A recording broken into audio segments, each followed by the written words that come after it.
Two peas Two in a peas bong. in a bong.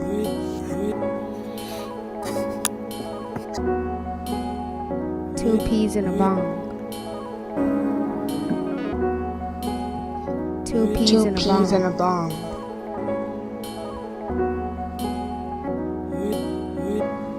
Two peas and a bong.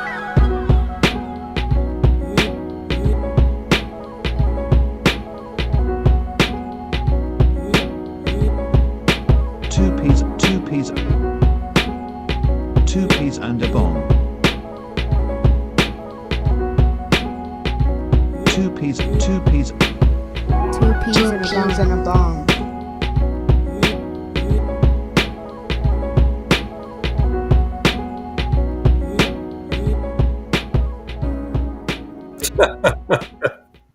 What's up, y'all? Two Peas in the Bong in the building again. It's your boy DP. And mine is KP, and trying to figure out why the fuck OKC can't win game threes. It's your boy Bong. What up? I'm Hey, stuck in my immediately. grasses already. Like, I was wrong. Thunder and 5. Dang, Scotty Yo. boy. Okay, look, I'm assuming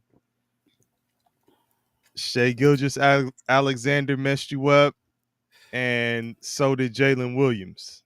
Yes, indeed. Yes, And indeed. because of that, he hopes the Yeah. Pacers wins it all. Hey, he gave us the full story. I'll take it. That shit is Start funny. to finish. Um, man, another game three, Man. another OKC loss, man. Something about um something about OKC in game threes. They struggle when they change uh, locations, right? When they're going from their home, because they've been the number one seed throughout the entire playoffs. Mm-hmm. But when they go back to, or when they go to the other team's site, they give up that first game. So they did it with, I think they did it with Denver. That was the one game that Minnesota got on them, smacked them around. And now you come into the finals and Indiana does the same thing. And the funny thing about it was OKC, they had control of the game for a majority of the first three quarters. And even when they were losing, it was like, hey, man, we're down 2, we're down 4. But then they'll Mm-hmm. quickly regain the lead. And that last 5-6 minutes of the fourth quarter, they just fell apart. Well, I mean, ain't that kind of what you guys were saying happened when I said, is it that Indiana stole game one or OKC gave it away? It was kind of the same thing in that game, right? And then Yeah. to speak to whether they're struggling or not, I mean, Denver was really the only series that we could point to say they had a problem, right? It's the game threes I'm talking about. So Okay. like Al Sucks and Mouth Drafts just pointed out, even the first round they were down 20 to Memphis, but that's the game that Ja Morant got hurt. So they ended up coming back and winning that game when Ja went down in like the third quarter or something like that.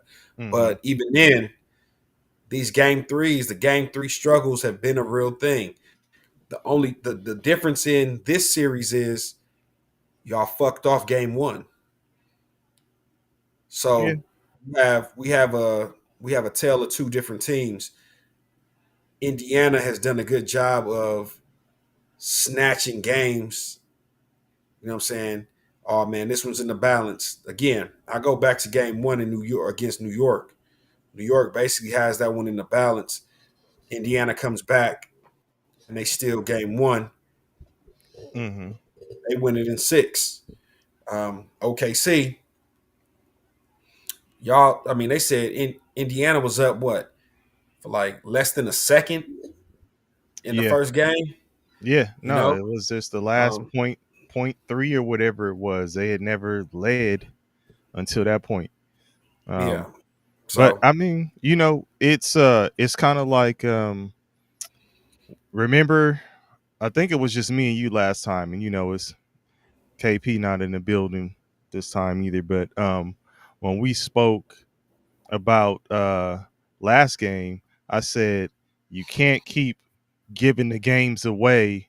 Remember when we were talking about coaching strategy with Carlisle? Like, oh, maybe he was just trying this out or trying this out. Because after a while, it's like, hey, man, you Yeah, know, you only got a few more games. Like now, you cracks the at it. Yeah, the Pacers only got to win two more, right? So, yeah, and I was saying that on the flip side, like, hey, Pacers, or you can't be working out strategies while trying to figure out OKC, and now all of a sudden you down 3-1.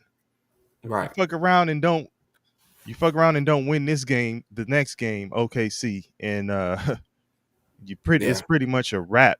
And going into this game, I would say the Pacers needed it more than OKC. They needed yeah. If they they need to snatch this game, win it, go up 2-1. You know, if they lose this next game, you go back to OKC tied up. You know, worst case scenario with the two games at the crib. Um, so I don't know. I mean, now they didn't won this one. um They might win the next one too. Shit. and again, it was a game where there was a back and forth. The Pacers didn't look. Didn't necessarily look good. I would say the role players obviously came along. Remember when we talked about it? We said, um, "Can your third best player, right? Can your third Mm-hmm. best player beat OKC because they're Mm-hmm. going to make sure that your top guys, don't beat them." In his defense, Tyrese Halliburton almost had a triple double, right? 22 points, 9 rebounds, 11 assists. So Mm-hmm. one rebound away from a triple double. Pascal Siakam, he had 21, 6 rebounds, Yeah. 4 assists. Decent Third game. third leading But, scorer. So he was right. actually, if you turn it around, he was your third guy as far as Yeah. scoring goes in this game, because you had who show up? Benedict Mathurin. Benedict So Matthew. can one of the role players come and beat you? Even though I Hmm. think he ultimately fouled out, but while he was there, um, this motherfucker put in work. His career Um, high, I believe, had his career high 27. 27. Yeah. Yeah. So the funny thing is, just watching Indiana, um, OKC plays really good defense, or Indiana just does not know how to draw fouls because it wasn't really. They didn't really have a lot of players. Shit, Tyrese, that's crazy. Tyrese Halliburton didn't shoot any free throws. Bro just live. He want to live and die by the jumper.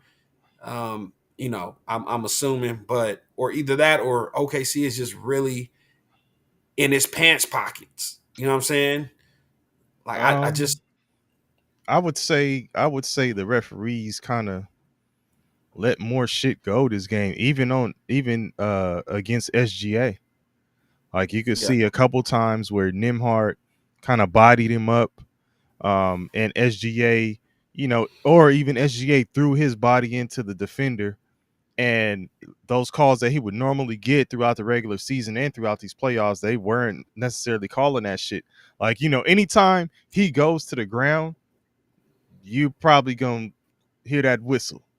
But yeah. today, it was a couple times today they didn't make the I, call. I I think one of the controversial calls was or not calls was or non calls was the Caruso, what should have been a flagrant foul. I'm you know what? I'm actually glad they didn't call that shit a flagrant foul. Like, But based on the way they call fouls nowadays, that was a flagrant foul. I hear Like you. my man comes from behind him with the karate chops. He can't I'm sitting there thinking like, bro, you guys are up 8. Just give up the 2.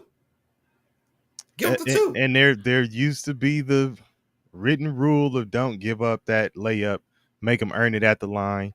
And you know as you say, the script writers, or maybe they called in and said, give us some of that old vintage shit and make them earn it from the line. Right, Like, right, right. so, But but again, you think about it. Have they called that a flagrant foul? That has the opportunity to be a 4 point or 5 point play, take an 8 point game to potentially a 4 point game or a 3 point game, right? Depending on what happened. yeah. Um, And I mean, in Halliburton, let's back up before we even get to that point. You yeah, can't be getting ripped by Caruso at that point in the game, dog. yeah, Like, you got to take care of yeah, the basketball, because that possession, if they go and score, that makes them that would have stretched the lead up to, I think it would have went back to 10 or something like that. And now it's pretty much over. yeah, Um yeah, yeah. No, for sure. And again, that's why his game to me is just real unorthodox. I'll just get let me be respectful. who are we His game saying? is Halliburton? Halliburton. His game is unorthodox. Like even the way he handles the ball, you know what I'm saying? Like it's Hmm. just to me, I just it's not aesthetically pleasing to me, Hey, right? he's But getting it done. he's getting it done. Hey, And that's all that matters. too far, when you were talking about your third guy beat you, um, E. Gibson, shout out to E. Gibson in the building again. He's saying OKC does not really have a legitimate second option scoring wise. Jay Will is only 22 and still inconsistent. Um, I think J Dub is the second one. Maybe he's referring to That's what he's talking about, I J believe. Yeah, Dub. yeah, yeah. Yeah. Yeah, no, that's what he's talking about. He is, well, they got a J Will too. Oh yeah, yeah, yeah, yeah. So, but yeah, I mean, yeah, I could see that, and I was expecting him to kind of be that guy. Speaking of Jalen Williams, to kind of be that guy who was um gonna be more consistent. I mean, he put in work today. Yeah. I think he went for 26, but um consistently hasn't been doing well in this series, or like really up and down throughout the playoffs. But that, I think, not engineer, Al Sexton in my draft said something too, where he was like, at OKC wasted this postseason.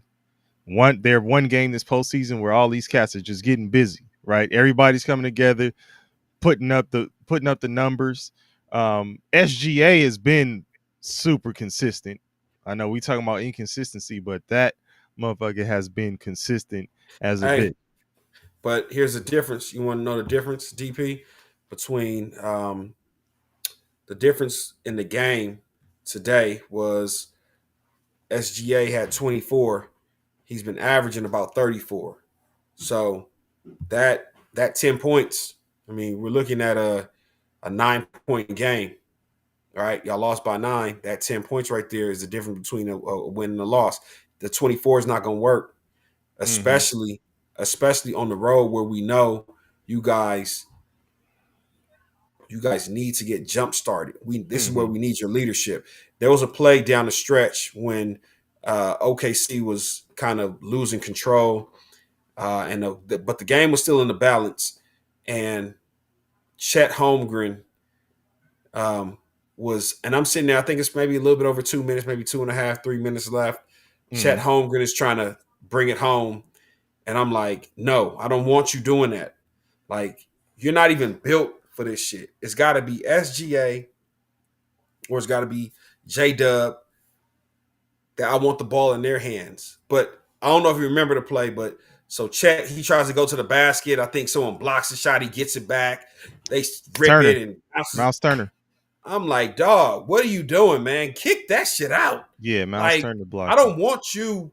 I don't trust you enough in these moments to try and be the guy. But they Like, do. let's just. But again, They call him the unicorn out there, man. I'm telling you, they yeah, man. do. Yeah. I They mean, do. I don't know. I don't know, man. I don't know. That shit right there was kind of like I was like, okay, this is a game that you lose because there needs to be a clear pecking order, and I don't want plays where You down the think so stretch, for OKC? yes, down the stretch, If we're down 4 or 5 points, Chet, I don't feel comfortable with you trying to take it, create your own shot in a tense moment because you, again, he's not. But the issue that I have with him keeps showing its ugly face. You're not strong enough. You're not strong enough to do that shit. Like I'm I'd trying to rather remember that play though, because I'm trying to remember the time on the shot clock because I know they swung it to him. And then no. I think he had he it. drove from 3, right? Yeah, he had it but he had it from the top. Right. Okay. It was him all alone. Like he didn't. Hey man, this is your play from the top of the key. He made a couple moves. He gets to the paint. I think he gets blocked in the paint. He gets his own rebound. He's basically baseline, I believe, and Miles Turner swipes at it and hits it off of Chet's knee or leg or something like that. And I'm like, dog. Yeah. Uh, E. Gibson said he had 20 and 10, but really only played well in the first quarter, in my opinion. He did get off to a good start. It looked down like the they were, stretch. it looked like they were trying to get him involved, similar to how um, Indiana was trying to get Pascal Siakam going early. I don't know if y'all remember in the first quarter they were going to him and he was matched up against SGA. And remember, I was saying he needed to attack SGA more. And I think a couple people in the chat were saying that Chet Holmgren was the key for OKC. And then I was saying Siakam was the key for the Pacers. I mean, we didn't know that Benedict Mathurin, right? But that speaks to another point, Bong, in that last time we were talking about how SGA is consistent and just kind of just needs someone. Which one of the role players is going to come up and do something because they got so many guys, right? So which one of them is going to come? Somebody's going to do it. That's kind of how we were looking at it. Somebody going to come up and it's going to happen. The thing this time is that the Pacers bench outplayed them. I mean, in large part, scoring wise, due to Mathurin, but just overall, who was that said earlier that everybody is contributing for the Pacers. Whoever steps in the game, like they're doing something. E. Gibson. Yeah, E. Gibson said that. Yeah, they're doing something, right? And thanks Alf Sucks and Mock Drafts. He said he got the ball with 12 seconds. This is the chat play. Okay. Yeah, but go ahead, DP, with what you were saying. You said everybody comes in the game, does something. No, that was pretty much it. I was saying that I agree with what E. Gibson said. Like everybody who's coming in for the Pacers, it's not just filler minutes. Like, in battle rap, I'm a battle rap fan. It's not just filler bars. Nobody's just out there just saying some shit to get to the next punchline and get you as soon as you getting in there, it's effective. You getting punched in the mouth, immediately. Bar after bar after bar. Exactly. After there bar. You go. Except for your boy, you know what? KP said something about Thomas Bryant. Now, Thomas Bryant didn't have the best game. I think they got him out of there. He didn't play too much. But you could see that they were attacking him on defense. And that was something that KP said. As soon as you see him, you got to go after him. Well, however long of a stretch he's playing, if it's a couple minutes, attack him on offense. And OKC was doing that. They were doing, as soon as they saw him, SGA was going to his man to get the pick in the switch. And then he was just, mixing him up. Sort of like who was that was working Gobert? Was it your boy who's on your squad now, Doncic. How Doncic was mixing Gobert when when the Mavs bring his ass out to that deep water. Come on. Let me have this dance. Played the Wolves last year, but yeah, man. But I mean, so look, engineer said KP relocating to the nearest Burger King parking lot with them picks. Hey, look, hey, Bong, what's the disclaimer for KP's picks? Hey, the thoughts and views of KP's are his and his alone, and do not represent the thoughts and views of 2Peez and a Bong. Yes, indeed. So when KP get back, we gonna have him speak for himself on his picks. Yeah, it's graduation season, so Look, KP. Scotty boy dying laughing. Hey, Scotty boy, did you use any of that shit KP had out there for y'all? But hey, man, Hey, I see you too, Chris Daughter. He came in talking about DP's Nito stat of the night and all that. he sponsored by nobody Hey, he said we got to get the shades for KP's for picture. KP's picture. Yo, We gonna find some yeah. shit for you.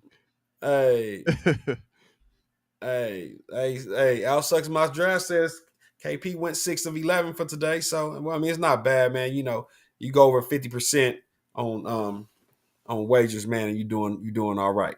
You know what I'm saying? But Okay, and um, Scotty Boy said he used some, but the series has been goofy. So, and yeah, well, yeah. So but yeah, man. So it's just I don't know, man. This was I'd say this of all three games, this was probably the best overall game of the three, right? it's a bat, yeah, OKC because it was close, back and forth. Yeah. OKC basically had control of the first two games. They ceded control in the last seconds Mm-hmm. of game one, but this game was up and down, and then the home team started to pull away towards the end, Mm-hmm. and I just don't think OKC had enough firepower from their role players, and then I think there was just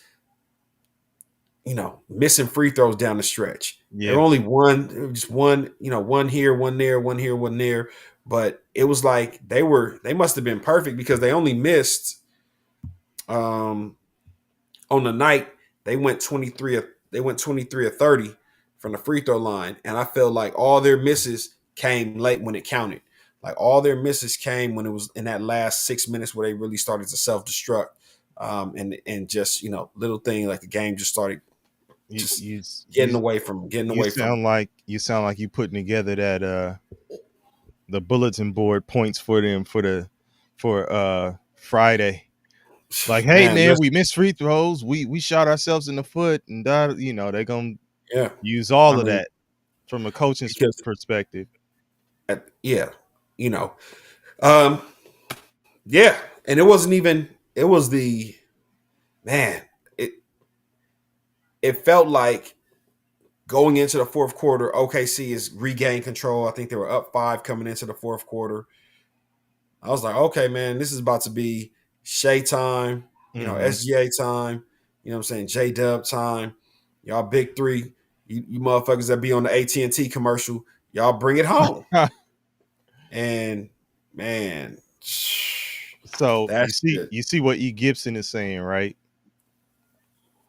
He's basically saying their coaching has been superior, and I think Al Sucks at mock draft earlier said is Carlisle the coach of the year. So man, is Carlisle the reason? Is Carlisle the reason in this series so far?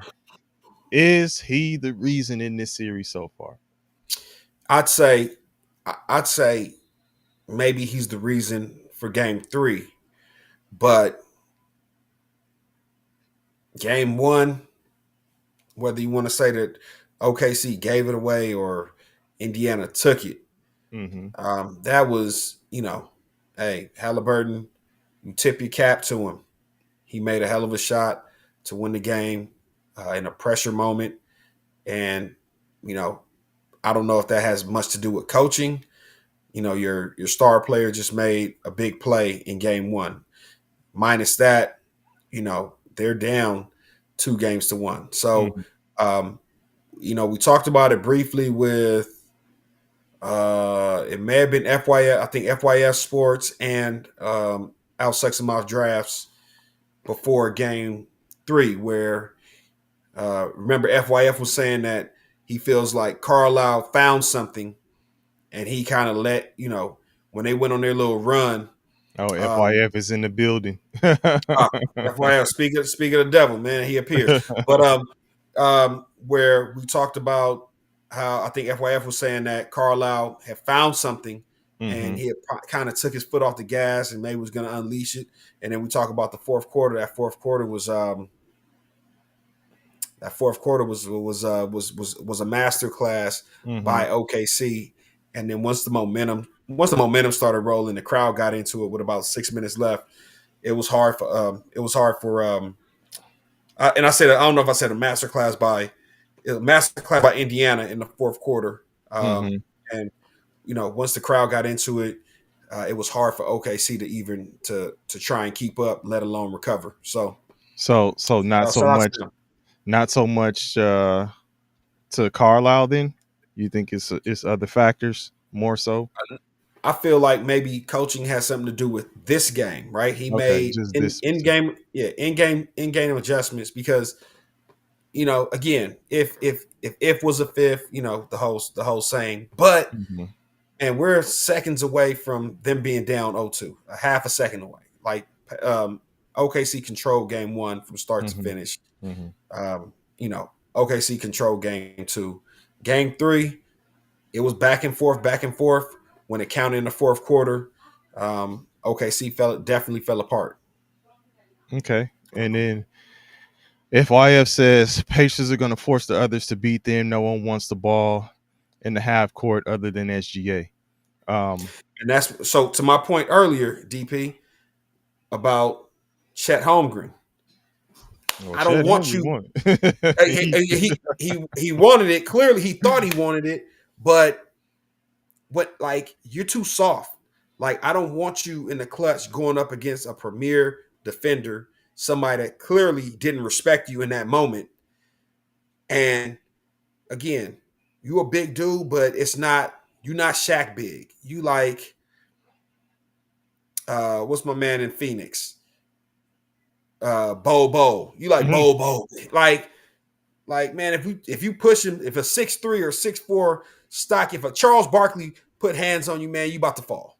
You know what I'm mm, saying? So like if I don't want you with the ball in your hand in a pressure situation late in games in the finals. mhm. SGA, you're our guy. I want you to bring the game home for me. Well, Like that's what it has to be. to that I'll say, and a couple things because this will go to what FYF just said too. Um, Even if it's just SGA who seems to be the only one who wants the ball, they are throwing or running multiple guys out at him, right? It's like take your turn, whether it's a Nemhard, um, I don't think Siakam. Well, he was guarding Siakam. I don't know if Siakam guarded him too much, but Matherin will run out there. Neesmith will be out there, and it's like if you have those guys who will play defense, and you're throwing, a different guy at him, or even if he, if they happen to switch, it's still somebody who's going to try to get at him, right, defensively. Um, maybe Neesmith does it a little bit harder than the other ones. Pause. But yeah, it's gonna be they're trying to make it hard for him, right? Even if he's still putting up his numbers, they're trying to make it harder for him to do it and have him exert more energy than he has been throughout these other series because he's just been walking cats down, like I say, walking to his spot and just dropping buckets on food. So and I do see that somebody else mentioned this FYF that Siakam had that stop on SGA late in the fourth. I do want to make sure I shout out who mentioned that earlier. It might have been E. Gibson because E. Gibson, yeah, E. Gibson mentioned two things that reminded me too because that tip jam, the TJ by Obi Toppin, Yeah, that was mo, huge. That was when the momentum. momentum, man, That's when the momentum was. It was, but I think it was. I think they might have been up 5 at the time. That put them up 7, yeah, or yeah. it was either they were up 3, put them up 5, or 5 put them up 7. And that's But the that's type of kind of shit that'll when get the building jumping. absolutely, Yeah. yeah, And then absolutely. and then it was E. Gibson because then he also said Siakam forcing SGA into a tough fadeaway when he was looking for that three. So yeah, you know, couple people saying the same or seeing the same thing in this game. So man, it's crazy, man. I was saying though, if you recall, I did say I expected the Pacers to win this game because it's the first game that they're the first finals game that they're playing at the crib in what 25 years. So you already knew they were gonna be going crazy out there. So that energy, if anything, if that is a real thing, momentum in the six man, the crowd, if that shit is a real thing, it was gonna be a factor in this game, and they made that shit happen. So Yeah, had Reggie Miller out there with his tucked in jersey, hey man. looking, looking like an Hey. old man. Reggie But Miller said, hey, I ain't on the finals panel. hey, I'm gonna show my true colors. and again, back to what FYF said. Fucking off that game one, fucking off that game one might be the difference in the series. Same thing we could say about New York, right?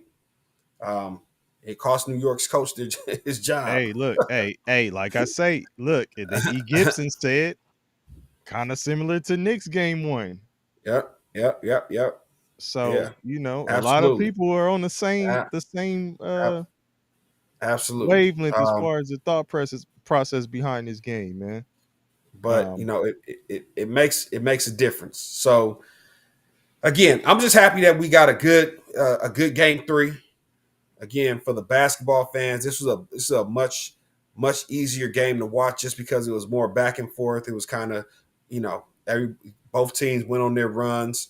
So I think you were saying earlier, or no, that was FYF talking about that they're forcing somebody else to beat them in the half court. Yeah, when you think about J Dub, it's funny, man. A lot of his shit is in transition. That motherfucker want to get the ball and go. He's the first one leaking out, and he's getting and ones coming down, just kind of getting downhill. But when they set it up in a half court, that shit kind of gets it gets hard for him to score, and then they've basically made Chet like the Chris Bosh of the team. Like a lot of times he's in the corner, waiting for a spot up. He was hesitant. It was plays down the stretch. I think it was the play where he got blocked and he was doing all kind of goofy shit. He had a three off the rip. He had a three. He hesitated, put it on the ground, gets in the paint, then he starts doing the goofy shit. Like, I don't know, I don't even want to see you doing the goofy shit. You should have just took the three, make or miss. Like, but don't get in the paint and then get little. You're the biggest motherfucker on the court and you get little in the paint. It's crazy. But FYF, you said also SGA only has 6 points. Yeah, I mean, we talked about this earlier. I don't think, and I mean, you tell me if you saw it differently. They were letting a lot of shit go more so in this game than they had before, and that was both ways because Bong was saying that Halliburton wasn't getting foul calls, and SGA Halliburton's wasn't got either. zero. Halliburton didn't shoot a free throw. Yeah, Yeah. didn't either. Like or as many as he would. What did he average? Almost like nine a season. I mean 9 a game in the season. Yeah. We have to see how I have to look and see how many he's Remember, averaging remember, in this series. remember we were comparing Mm-hmm. him to D Wade Yep. 06. Yep. And I think Yep. at the Yep. time he was averaging like 11 11, free throws. like 11 That's free going throws. down. Mm-hmm. Mm-hmm. Yeah. Yep. Mel Gibson says the thing with the Pacers is they have a bench Denver didn't. Mathurin off the bench, 27 points. Mathurin and I think he's saying McConnell were the X factors. Yeah, McConnell came in and did what he was supposed to do, man. Like I think we were talking last time. I said, even though I think he still had a couple turnovers this game. I said you can't be coming in the game, not getting it going and turning the ball over. But I think what was that play where he went to he usually does what they call that Nash dribble. He does the Nash dribble. Everybody's always talking about that, but he was doing that shit. And then I think we talk about like the basics of basketball a lot, like cutting and L cuts, V cuts, curls, all that kind of stuff, back doors. And we say like these guys know how to do it. I'm sure you were taught that over all this the course of your basketball career. But a Well, lot of Caruso's special. yeah, but you don't Yeah, really see it because you dudes are just casting threes or whatever. But yeah. I'm sure they're used to McConnell doing that Nash dribble, as they call it. But then you saw Neesmith dart down on the cut to the basket and he hit him and he comes in and scores. Little plays like that, those to that crowd is also like a boost. Like everybody's going crazy when you got the second unit in there getting busy making plays like that. So McConnell was definitely effective. Um, he did his thing. And if he continues to do that, um, whoever it is, even if it's not let's say it's not Matherin coming off and making it happen with 27, because I doubt that he won't. I doubt that he'll continue putting up those kind of numbers. But if you have somebody, like I was saying, if OKC has somebody who just steps up and is consistent, it's almost now like you could say that about both teams. If Indiana has somebody who steps up and just does something, this leads me to this question though. Which team has more depth? On paper, it's OKC. On paper, it's OKC. But again, um, we're we're assuming that all these guys step up, and the funny Mm-hmm. thing is, they're defensively they're doing all right. They're playing defense without fouling. You know what I'm saying? The free throw numbers are really low for Indiana, but it's something I'm always weary. Mm-hmm. When Talk about it. everybody says, "Oh man, it's a foregone conclusion." Hey Yeah, I man, remember you you saying that. know, Indiana got their game. OKC is about to run away with it. For Mm-hmm. some reason, man, whenever you hear that shit, where nobody's giving nobody's giving the underdog a chance, tricky shit always happens. Mm-hmm. It's almost like that shit is. It's almost like it's a setup by Vegas. It's like it's a setup to get people to buy into betting on the favorite. Like I would assume a lot of people outside of Indiana and a lot of people that are not Pacers fans lost money on today's game. I Mm. mean the sharp bettors probably bet on Indiana because of OKC's history in game threes, starting from The the playoffs. first round of the playoffs, right? Yeah. Every single game three, they've been in trouble. So the smart money would have been on Indiana just based on betting trends. Game four. And if you couple that with the shit that we said about going back to the crib, going back So home, all that shit. if we're talking about betting trends, OKC typically bounces back in game four. Mm. So let's see if that trend continues. You know what I'm saying? So if OKC bounces back in game four, I think everything kind of steadies. It's like, okay, you gave one away, because let's think about the game seven they went to with Denver. They did the same shit. They had a game where, remember they did the free throw thing Mm-hmm. where they were fouling, but they were rushing the foul. Yeah. Like, And and fouled what's the name back into the game. right, Yeah. fouled Denver To back a into the win. game. Yeah, and I think that was that game one or game two? I think That was that was the game one. first that was game Yeah, one. first Yeah. game. First game. So they tricked off a game before, a game one, similar to what they did um, tonight. Mm-hmm. And then they tricked off a game three, similar to what they did tonight. And it took them going to seven, and um, Aaron Gordon having a hamstring, a strained hamstring, and some other shit for them to actually come out victorious. But they did. So Hey. we'll see what happens. Hey, Scotty boy, KP gonna get at you when he get back. He say, I'm hesitant on putting money on OKP.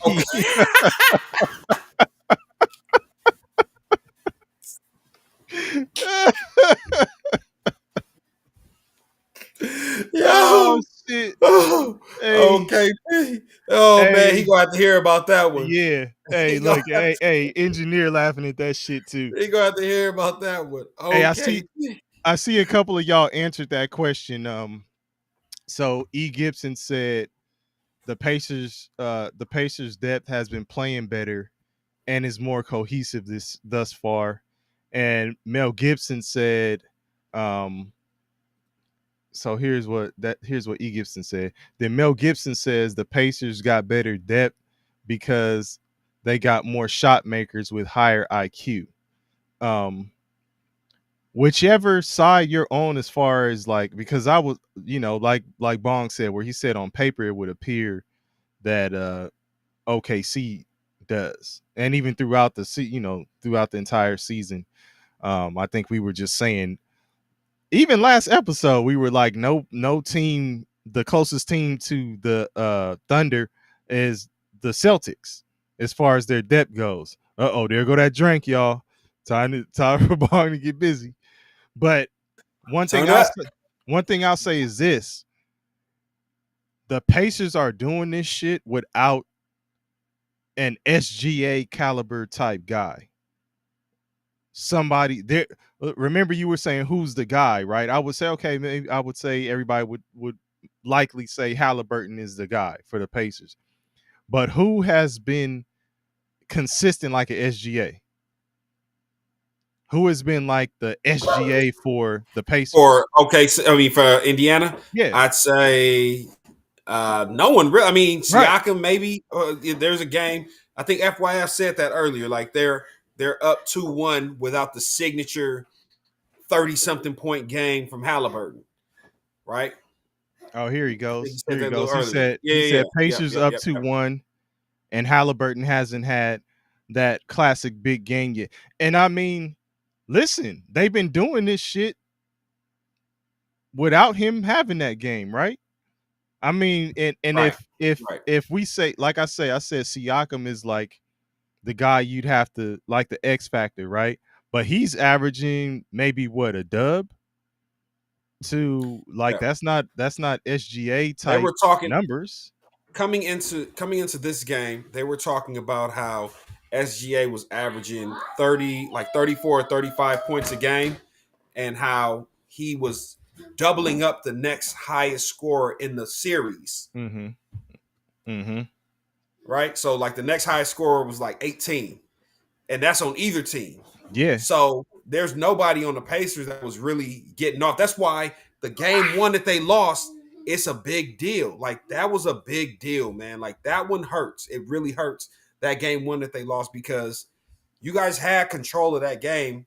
Now, if it's 2-1 OKC right now, then we can say, okay, OKC always does this in game 3. Mm-hmm. But to be down 2-1 and the Pacers haven't really had a standout game from Siakam or Halliburton, and either one of them can still give you that, it's crazy. Bong, last time we said Caruso came with the metal lunch pail, the tin lunch pail with the what you say he had in there, the oh man, what was it?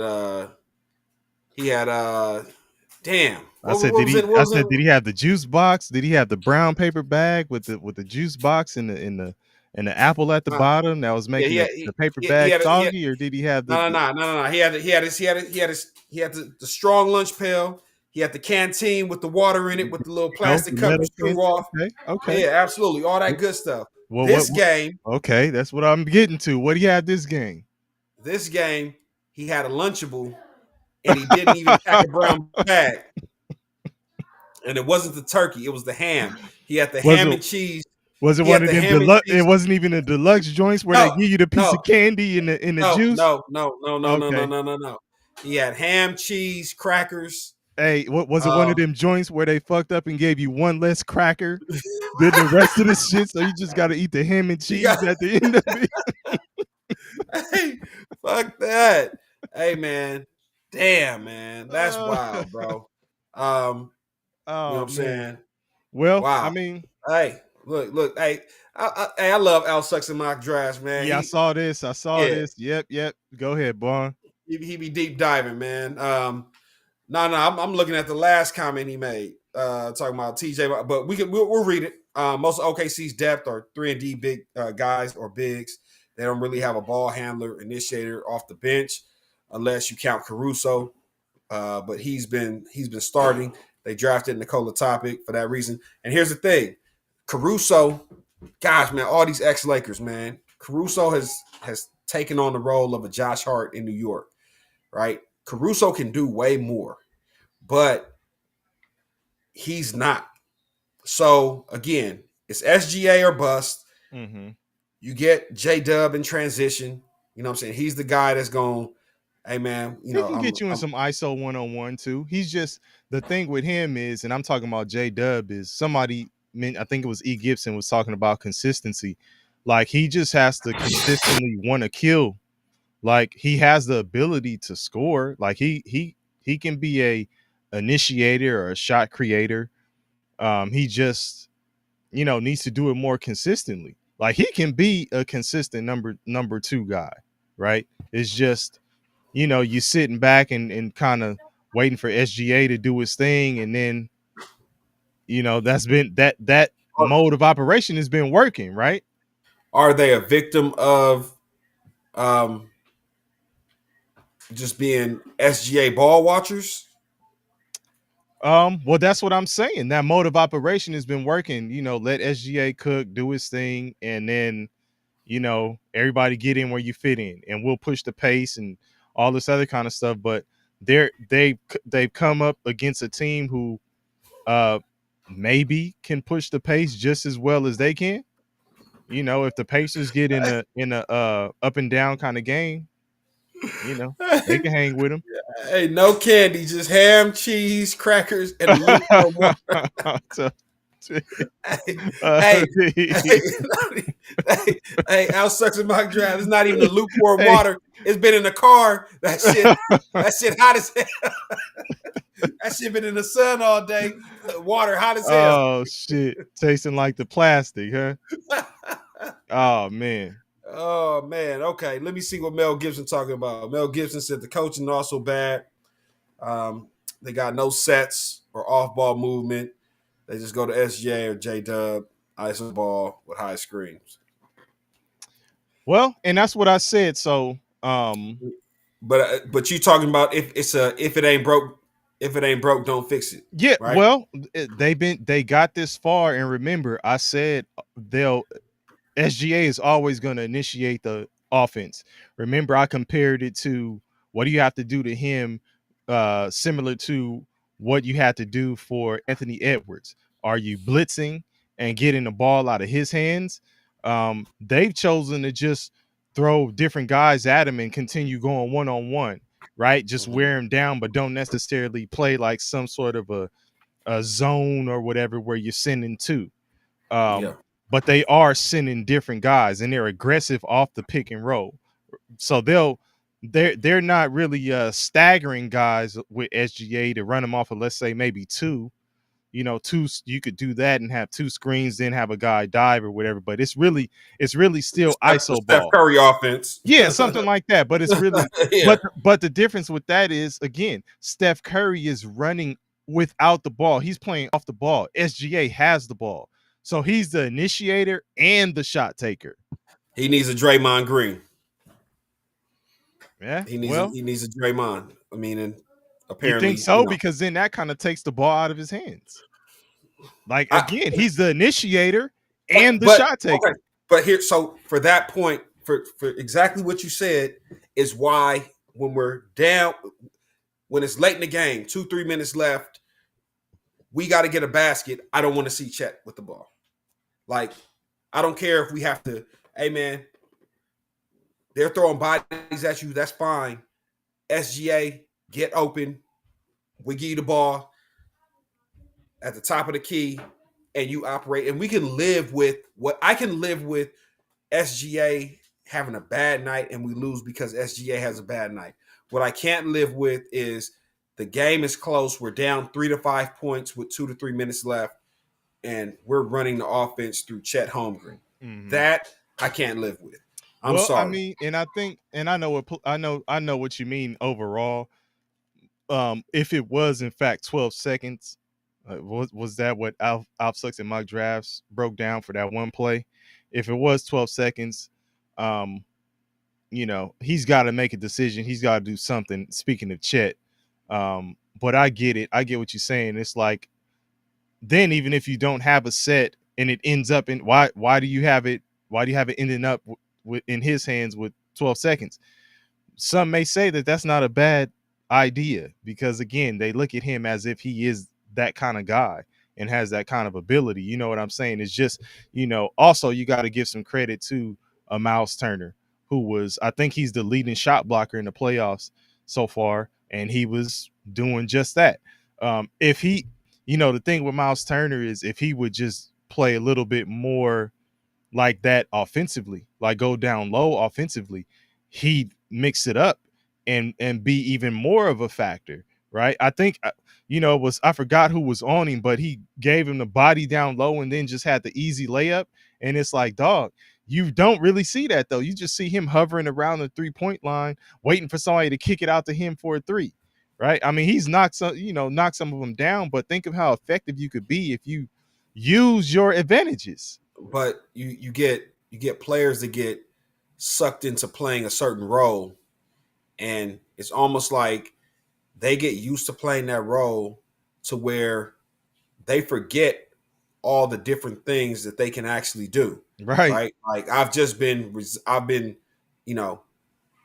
is what coach wants me to do. Yeah. So I'm just gonna focus on this. I'm And relegated to a corner exactly 3-point shooting guy, or exactly Chris Bosh in Miami, or like you even see it with little kids. And with little kids, I fuck with the AAU basketball, right? And I tell my son all the time, like, I see your bag, but you get used to doing one thing, and it's almost like you forget, hey man, you got this to counter that, right? Mm-hmm. Like if they stop that one thing, you can counter that with this. And a lot of these NBA guys, again, talk about a Caruso. Mm-hmm. I'm looking at Caruso like, man, what the fuck are you doing, bro? Like, you passing up open threes, like just the same thing with Josh Hart. Like, it's like every now and again they have to remind people that they can still play, but they're just gonna play. Hey, if you want me to be a glue guy, if you want me to be a 5 this, 5 that, 5 this, 5 that, Caruso may have 6 points, 4 steals, 5 rebounds. Yeah. Like that.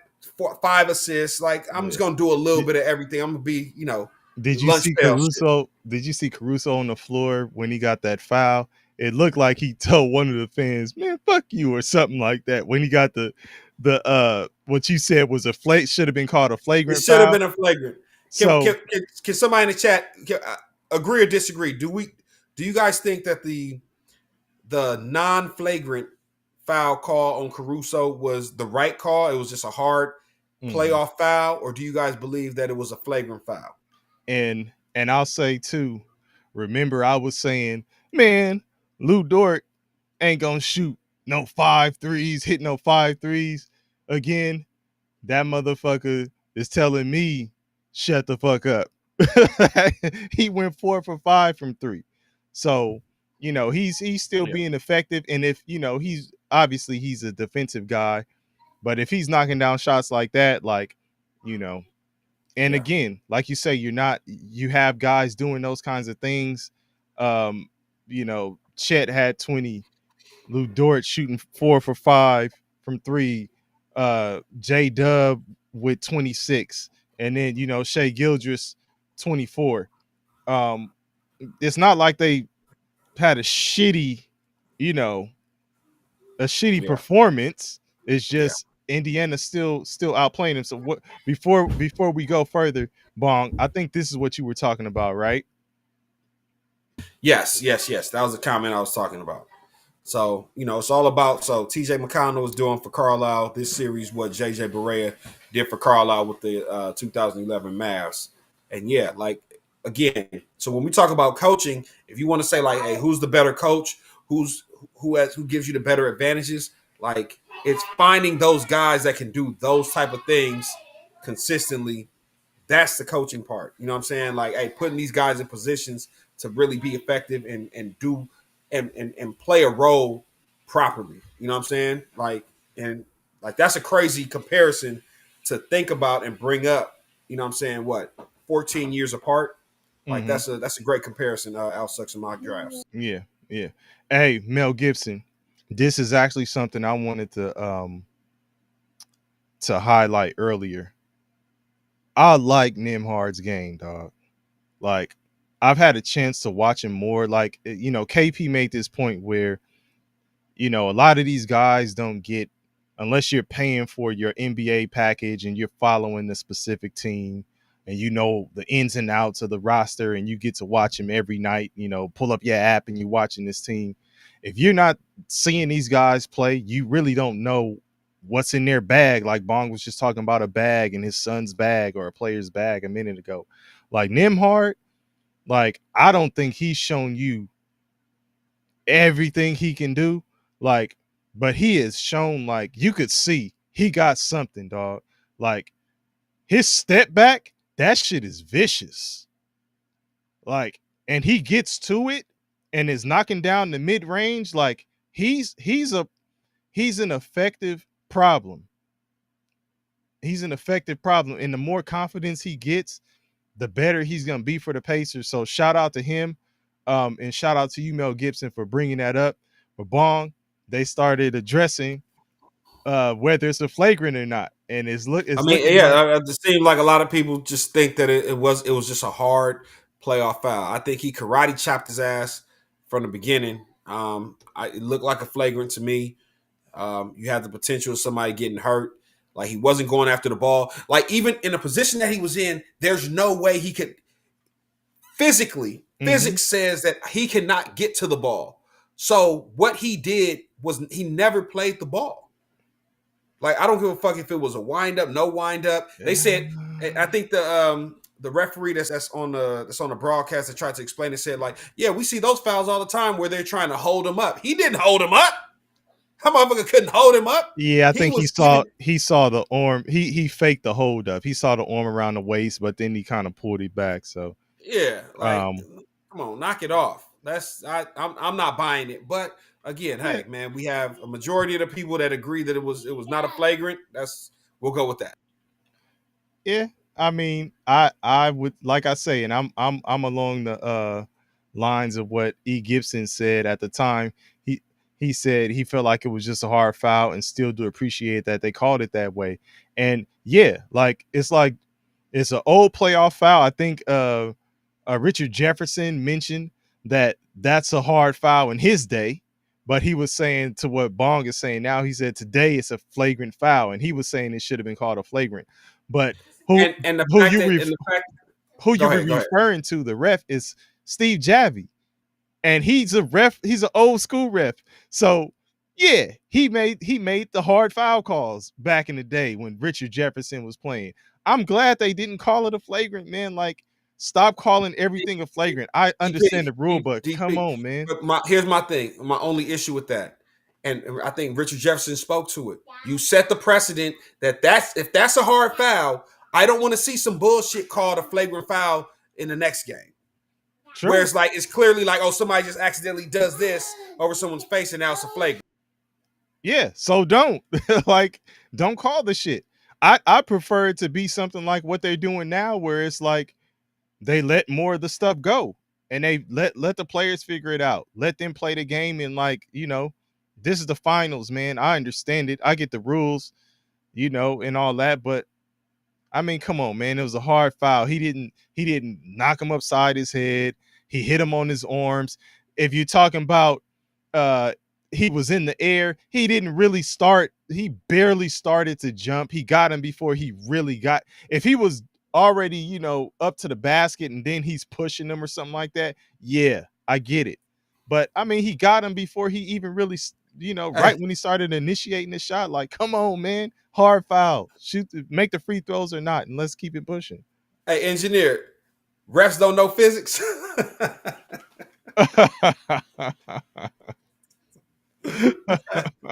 hey, some of the NFL refs are what, lawyers and right. And man, these dudes are part-time refs full-time something else. Like these Yeah, motherfuckers is doctors, lawyers, all kind of that's what crazy I'm saying. shit. Doctors, lawyers, all that. So okay, but hey, he said you assuming they know physics, man. Hey, Maybe they don't. shit. Maybe they don't, huh? But wow. So now we have game 4. When is game 4? I think it's just a day Oh, between the David Sweet. games. Yeah, so they'll get back to it Nah, but Friday. it's been that's funny because it's been 2 days in between. It's been 2 days in between games. These first 3 games. Yeah, I think they get back to it Friday if I'm not mistaken. Let me double Okay. check. Today's Um Wednesday. Yesterday was Wednesday, technically. so yeah, they get back to it Friday. Friday the 13th. Who gonna have the bad luck in this game? Right. We shall see. Um Okay. Al Sucks and Mock Draft says it's one day between because of the Stanley Cup. okay. Al Okay. Sucks and Mock Draft, you are All things all things sports, man. sports. Hey, got to respect them. Got to Hey, I for respect it. surely respect Alf Sucks at mock draft. And Absolutely. and Alf Sucks at mock drafts is heavy in the Discord. Engineer heavy in the Discord. I'll be seeing Scotty Boy in the Yep. Discord. Y'all Yep. don't forget about the Discord. Please don't. Click on that link.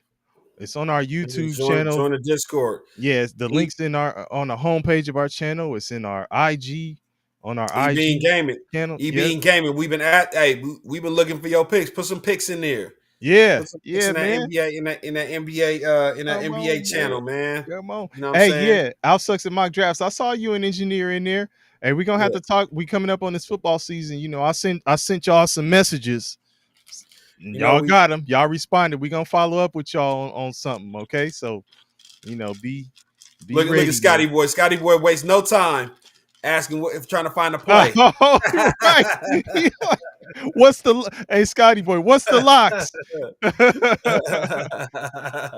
Oh, Bean Okay, Gaming is a EB. baseball guy. Appreciate you. Okay. Appreciate you. Hey, you know Appreciate you. what? You know what, y'all? I'm not necessarily a baseball guy, so this will be a cool experience for me to kind of get some feedback from y'all.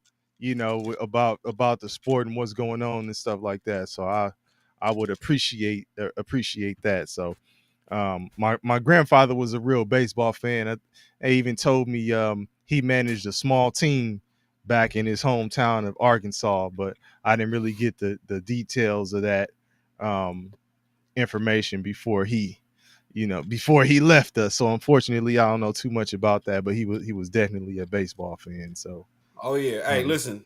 Baseball fans alike been talking bad about Juan Soto. Say that motherfucker robbing the bank. But it is what it is, man. It's a lot of pressure that comes with those big money contracts. Being in LA, I'm a huge Dodger fan. Um, you know, and obviously we got your boy. What's his name? What Cameron called? uh, Who? man, the pitcher and the hitter from Shohei Otani. Shohei, Yeah, Otami. Cam called him Otami. yeah, Not this motherfucker's name is Otani. This motherfucker yeah. talking about calls him Hey, hey, Otami. hey, hey, KP don't what does he call Wimby? We been Weminyama? Yama. We been Not Yama. to be confused with Wimbinyama. Okay. Yeah.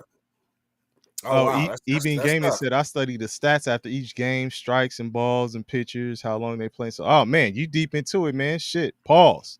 But yeah, Yeah, yeah. okay. So, do you just do that for baseball only, or other sports also? Because as Scotty He Boy said, says, we trying said to get the locks popping off. yeah. Oh no. Otani ain't a thief. Otani worth all the money, and he ain't even start pitching yet. Once Otani start pitching, man, Oh, I mean, you oh well, probably he looking at he he has start not. I don't think in the games, but they did say that he started throwing. Um, okay, he did some simulated games, and they said okay, he was looking good, so he may be returning with that pretty soon. So, um, okay. what Oh man, Al Sucks and Mock Drafts is talking about his boy bets baseball too. Oh wow, he's getting to it.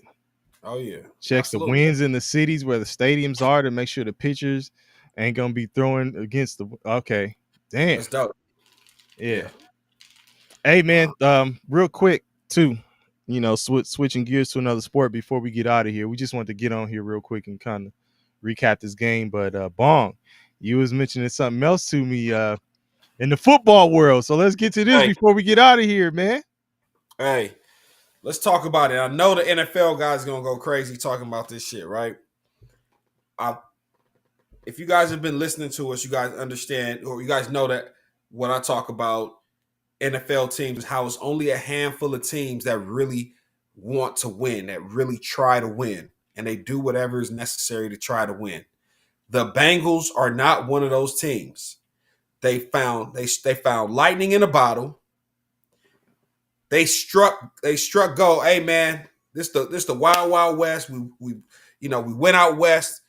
We struck gold with your boy Joe Burrow, right? Mm-hmm. You got the diamond. You got that was your blue moon. Boom. You caught motherfuckers wished on the shooting star like Rolls Royce, man, and here you go. You got Joe Burrow, and you were able to get Jamar Chase. Pair him with T. Higgins. You guys had Tyler Boyd at one point in time. All the stars aligned, and you guys made a Super Bowl run. I don't think, and you can mark my words, I don't think the Bengals get back to a Super Bowl in Joe Burrow's career.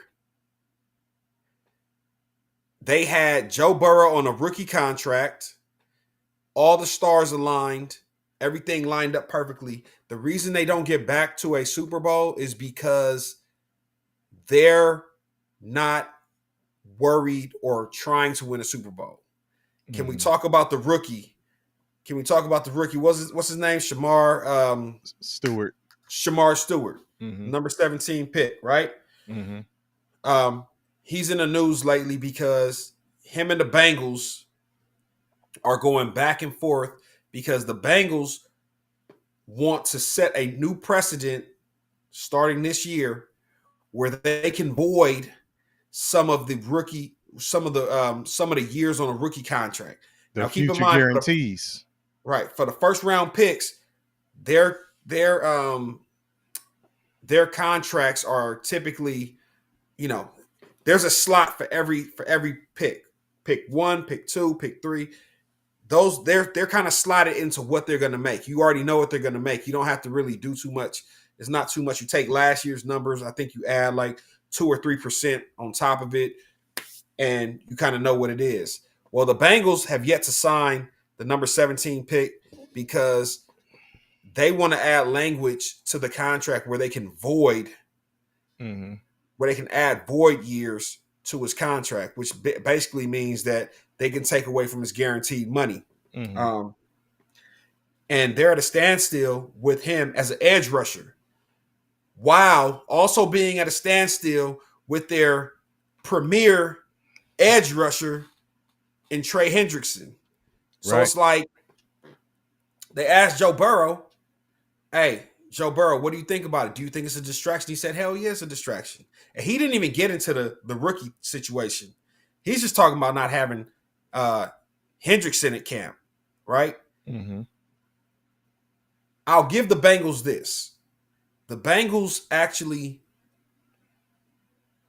Joe Burrow went and fought for T. Higgins because if Joe Burrow didn't fight for T. Higgins would not be with the Bengals right now. Man, they would have let his ass. We're on record multiple shows like T. Higgins is out of there. He's gone. He's gone. Yeah. We thought it was a foregone conclusion. Yeah. That T. Higgins was out of there. Yeah. Joe Burrow had to fight for T. Higgins. And what people are, man, the thing about history, man, if you don't watch out, that shit will repeat itself. People are already mentioning the Carson Palmer situation. Do you remember where he bought himself out of he threatened to retire on Cincinnati if they didn't let him out of his contract, and he had to buy himself out of his contract, and I think he ended up going to the Raiders afterwards. But because the Bengals organization was so shitty, he felt that he couldn't win here. I don't want to play here. You're going to do the same thing to Joe Burrow. Joe Burrow is the best thing you guys have ever had. And I think you're going to lose him because the Bengals are just as a franchise, as an organization, do not care about winning. They really don't. It sucks though. You know what I'm saying? Okay. But again, now you're going to, so in the AFC, what it does, there's already it's a small group of teams that can really make noise in the AFC, right? You got your Baltimores, you got your Kansas Cities, you got your Pittsburgh is always kind of hanging around. You got Josh Allen in Buffalo. Around. You got the Texans, the Houston Texans on the come up right now. Cincinnati, since Joe Burrow's been there, has kind of people keep wanting to put them in there, even though they haven't made the playoffs in 2 years. Neither here nor there. But y'all are going to start slowly but surely pulling away from that contender mode and start kind of going into this situation where it's like, okay, you guys have a talented quarterback, but because of the franchise, you guys can't make any noise. So we'll see how it plays out, man. But the Bengals are still being the Bengals, man. Hey, It's a bloodbath, huh? Engineer said fought for T. Higgins to have that terrible contract. So, but the quarterback basically said, I need him. Like, I'm not going to let you guys Dak Prescott me. Right? Where it's like, hey, man, you getting all this money? Go out there and make Jamar Chase and a bunch of wide receiver threes, look great. And I agree with this too, Engineer. You know, they've addressed the things offensively. You know, is what are you going to do on the defensive side? And this is speaking of what you're saying, Bong. Like, they got to figure it out. You know, and remember the year that the Bengals made that playoff, that Super Bowl run, they were aided heavily by that defense. The defense, Joe Burrow did not have a great playoff run that year. His defense, with the sacks, with the turnovers, they held him down. They kept him in games. That was when he had a terrible offensive line. Joe Burrow, he was getting his ass whooped like Andrew Luck used to, right? Taking 6-7 sacks a game, but his defense was keeping him in games, getting turnovers, getting sacks. They had a strong defense. But now, again, the Bengals run into a situation where Joe Burrow's no longer on a rookie contract. You got to pay him. Everybody keeps putting Joe Burrow in that big four, right? Oh man, it's a big four in the NFL. You got Mahomes, you got Lamar Jackson, you got Joe Burrow and Josh Allen. We a couple years away from taking Joe Burrow and putting him in that second tier. But I told you a few episodes ago, DP, I think Joe Burrow will never have to pay for a meal again in Cincinnati. Right, just for taking them to the Super Bowl, but I think that Joe Burrow has reached the pinnacle of his Cincinnati career. He will never get back to a Super Bowl as a Cincinnati Bengal. That's not happening. The AFC is too tough. There's too many contenders. There's too many teams that are putting it on. Yeah, Engineer said it's a bloodbath in the AFC. Absolutely. I mean, you're talking about the defenses in the AFC. You talk about the Ravens, the Steelers, the Texans, right?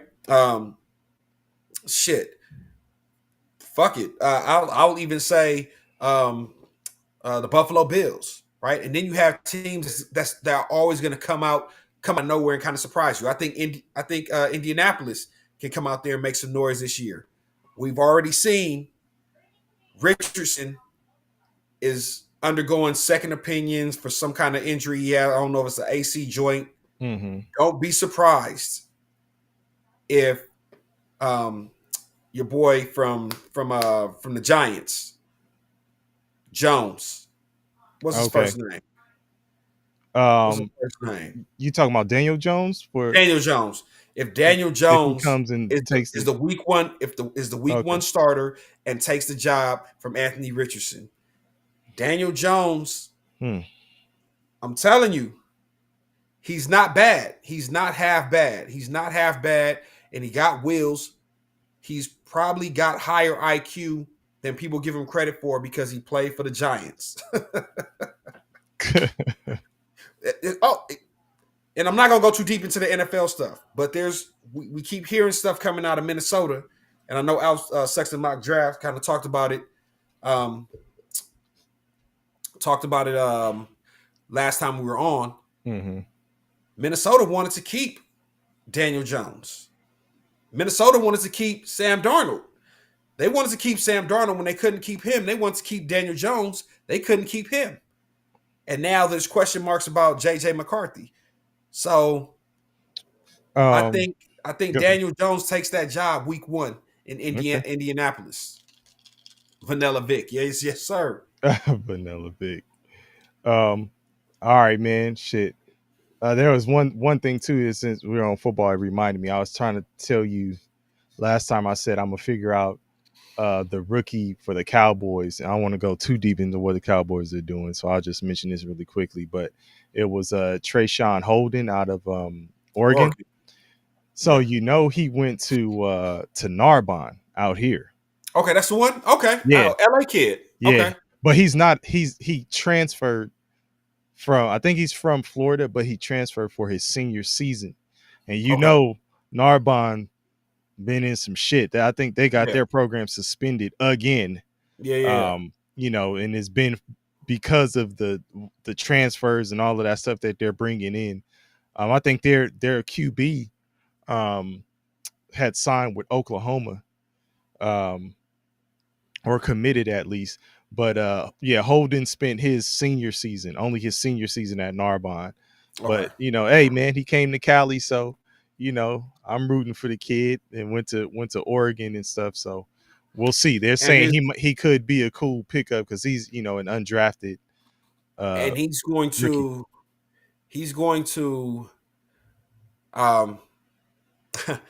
make a push to make that roster. So the problem with the Cowboys is because of the the Cowboys are so high profile, you can't hide him. Mm-hmm. And they said that he's been making plays in OTAs and mini camps so far. You got to remember, the wide receiver coach from Oregon is now the wide receiver coach. Correct. Of the Dallas Cowboys. Junior Adams. So he has familiarity with, what I'm saying, like what it is that the wide receiver coach wants to run. He knows whatever it is that, what I'm saying, like his philosophies and his teachings. And he's actually a baller. Like he can actually play. So I think, man, we're going to see, man. I hope he makes the roster. I think he's probably better than some of the guys. I'm sure the way the Cowboys do business, unfortunately, because they gave up draft capital for Mingo. Yeah. He makes the roster. You got Jalen Tolbert. He's cheap and still on his rookie contract. He makes the roster. But, we're talking about, are they going to carry 6 wide receivers? They're going to carry 6 wide receivers. You got to remember, you already got Turpin as one, right? So you got Turpin, Pickens, CD, Mingo, Tolbert. Can Holden can he be a 6 wide receiver? Because if you put him on the practice squad, DP, that motherfucker's gone. Mm-hmm. So another NFL team is taking that. Oh, absolutely. I mean, he's not the biggest, the tallest, but he's 6'2", 205. Yeah. Not quite like a Anquan Bolden, size as far as like, being a big strong guy, but he's 6'2", 205. It ain't small. You ain't getting thrown around and pushed around like that. So, hey, E. Gibson, to your point before we get out of here, you said KC 3 consecutive Super Bowls, but point is valid. I think he was talking about engineer who said there's 8 teams with franchise quarterbacks and strong defenses in the AFC. E. Gibson, my problem with how KC looked in the Super Bowl is I think it may have like taken a little shine off that invincibility, because I think they were running through the AFC based off the boogeyman mentality. Like it's when you see Tiger Woods, the old Tiger Woods on Sunday with the red polo on, like motherfuckers get scared before he even steps on the golf course. You know what I'm saying? Mike Tyson, when he comes in the ring and this motherfucker, you know, no shirt on, going crazy. You know what I'm saying? Like, motherfuckers get scared before they step in the ring. But once Holyfield whooped his ass, motherfuckers like, oh, this the motherfucker we were scared of. Mm-hmm. They didn't care that it was this is a different Mike Tyson that you probably couldn't have seen the original Mike Tyson. The same way they don't care that KC was, you know what I'm saying, didn't have a great receiver core. Remember they lost who went down for the season with the ACL when he ran into Patrick Mahomes or Mahomes ran into him, his receiver. Not Worthy, but the other kid. The one that kept getting in trouble in the offseason. Right, Rashid. Rashid Rice. So, yeah. You know what I'm saying? Like, people don't care. Now it's like, oh, yeah, they beatable. They beatable. We could have beat them. We got into our own heads. And I think that because of that, there's a little bit of that invincibility, man, that's going to be gone. And I think motherfuckers going to be gunning at their ass this year. We'll see how it goes. I think the defense will be solid because they still have a great defensive coordinator. If they don't add, a legitimate weapon for Patrick Mahomes, I think it could catch up to him. This crazy engineer. So they trying Bo Melton at cornerback, trying to have a Travis Hunter situation out there.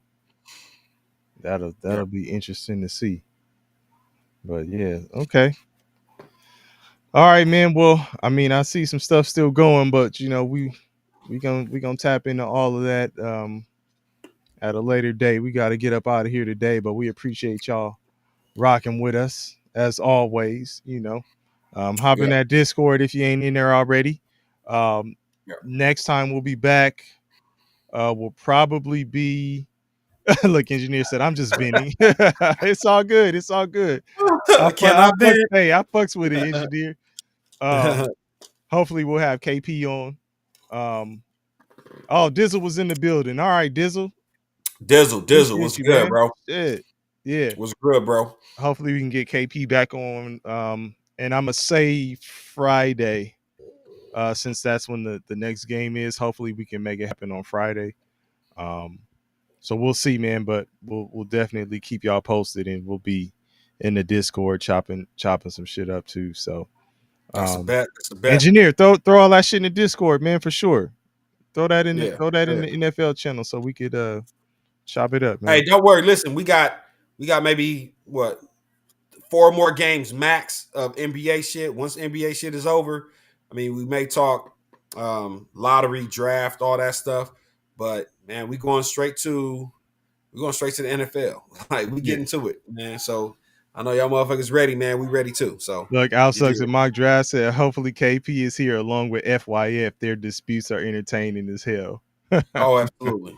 Absolutely. Yeah. All right, Gibson. Shout out to you too, man. Yes, indeed. Yes, indeed. All right, y'all. Well, shit. Anything else, Bomb, before we out of here?